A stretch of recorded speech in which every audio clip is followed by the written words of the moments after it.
Calgary's real estate market is cooling, but not collapsing. In fact, what's happening might surprise you. There's mixed messaging everywhere, and it's not because people are confused. It's because the market itself is in a strange limbo. In this video, I'm going to tell you something that most agents won't, so stick with me to find out what it is. But first, I'm Dawn, and if you find any value in my videos, please like and subscribe. My goal this year is 1,000 subscribers, and I'm getting closer. Your support means a lot, so thank you. This month's market update is extra special because this video is a part of an exclusive collaboration with top real estate YouTubers from across North America. We're each breaking down what's really happening in our local markets, the stuff you won't hear on the evening news or read in some generic market report. If you want the real inside scoop on what's going down in markets beyond your own backyard, make sure you check out all the videos linked below. The headlines say prices are dropping, but in some segments, bidding wars are still happening. Because this market is not one size fits all. Let's break it down starting with sales.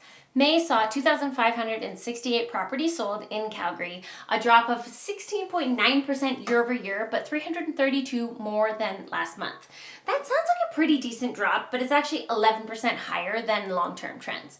So let's take a look at May sales for the past 11 years. Prior to the pandemic, we hadn't had sales that strong for May since 2014. Last month, I said I think our spring market was delayed a bit and we may experience a slight uptick in sales, and so far that seems to be the case. New listings also rose though. We had 4,842 new homes hit the market in May, bringing our total inventory up to 6,740, which is a massive 97.5% increase year over year. And this is a jump over last month by 873 more homes. The increased sales numbers, though, held our months of supply at 2.62 months, which is the same as last month and still technically in balanced conditions. That's up 137% from last May. So yes, we're moving toward more balanced market.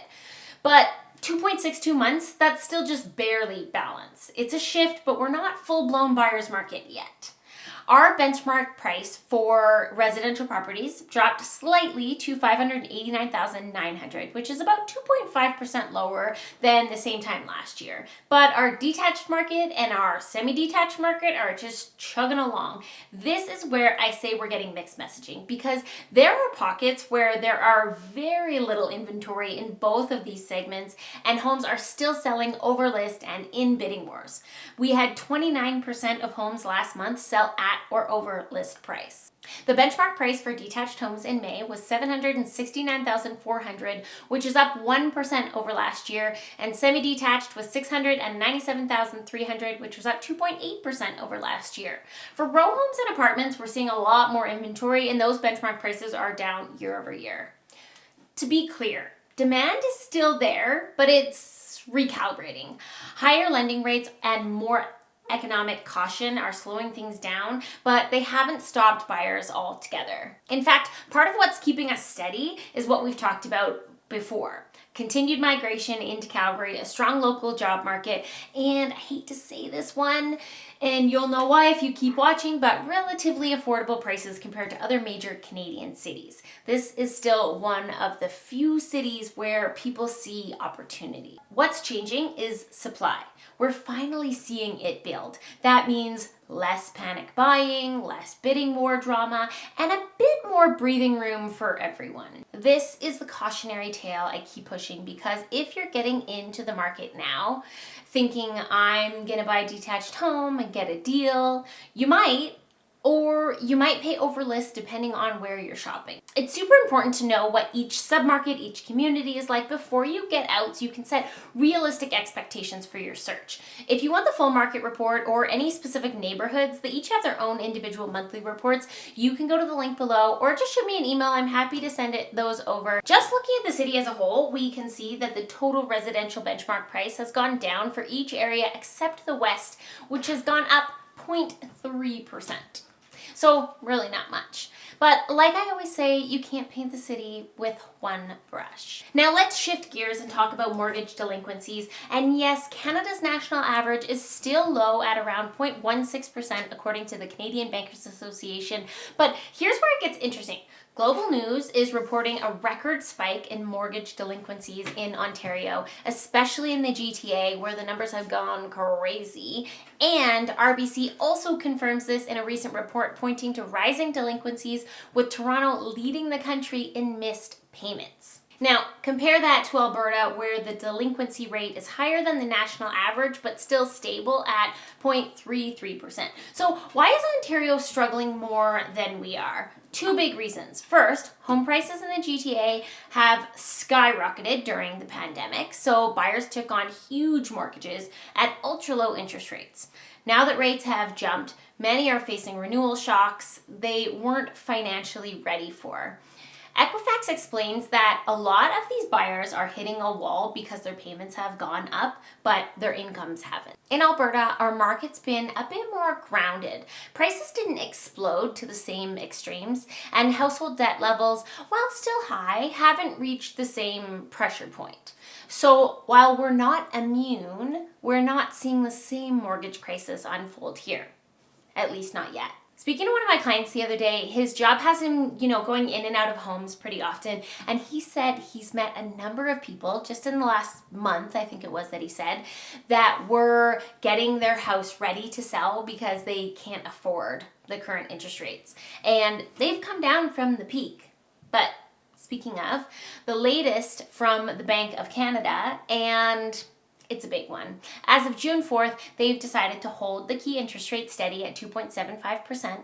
I think some people are surprised by that. The economy grew a bit more than expected in the first quarter, mostly because businesses were rushing to buy ahead of new US tariffs. But inflation's still hanging in there. Core inflation actually ticked up to 3.15% in April, which is not the direction we want to see. At the same time, the US just slapped 50% tariffs on Canadian steel and aluminum, and that's throwing a huge wrench into our economic outlook. So the bank is taking a wait and see approach. They're not ready to cut rates yet, but they are leaving the door open if the economy starts to cool and inflation gets under control. For buyers and sellers in Calgary, this means staying put for now, but uncertainty creeping back in, especially with global trade tensions heating up again.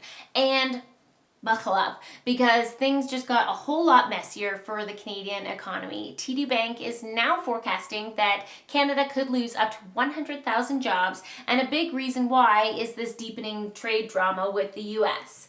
So, as I mentioned, as of June 4th, they doubled the tariffs on Canadian steel and aluminum, jumping from 25% to a whopping 50%. It's already hitting key industries. Companies like Rio Tinto are warning of job losses, and Ontario's Premier Doug Ford is pushing for immediate retaliation, even floating the idea of taxing electricity exports. Prime Minister Mark Carney is calling the move illegal and says negotiations are ongoing, but countermeasures are on the table. Seeing as he quietly removed tariffs during the election without telling anyone, I think he's full of shit. TD says this kind of economic squeeze could pull us straight into a recession. Ontario and Quebec, with their heavy export economies, are likely to take the hardest hit.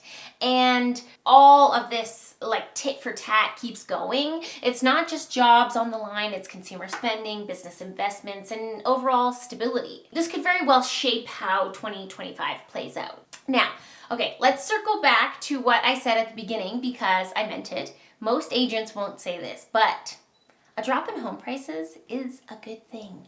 Now, I know the housing minister recently said the government doesn't want prices to fall. And to be fair, I've said the same thing myself in the past. As a homeowner, it's easy to want your values to stay high. I've got equity in my property. Many of my clients do too. It benefits us. In some Canadian cities right now, homes are priced at 8 to 10 times the average annual income. That's not just steep, that's unlivable.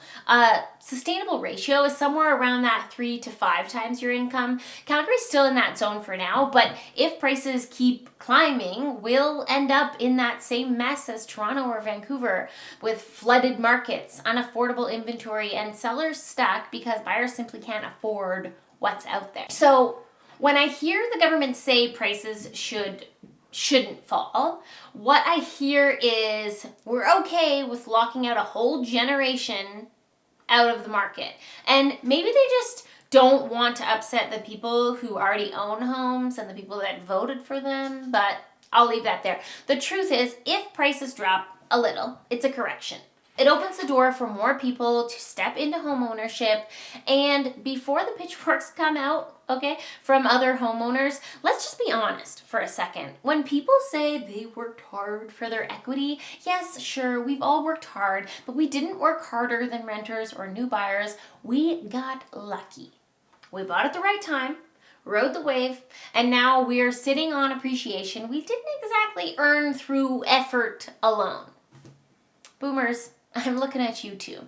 You bought when homes cost less than a year's salary, and now you're sitting on homes worth 7 figures. That's great for you, and you'll still do very well when it's time to sell. But if prices come down a little, you'll survive, and maybe the next generation can actually buy a place too.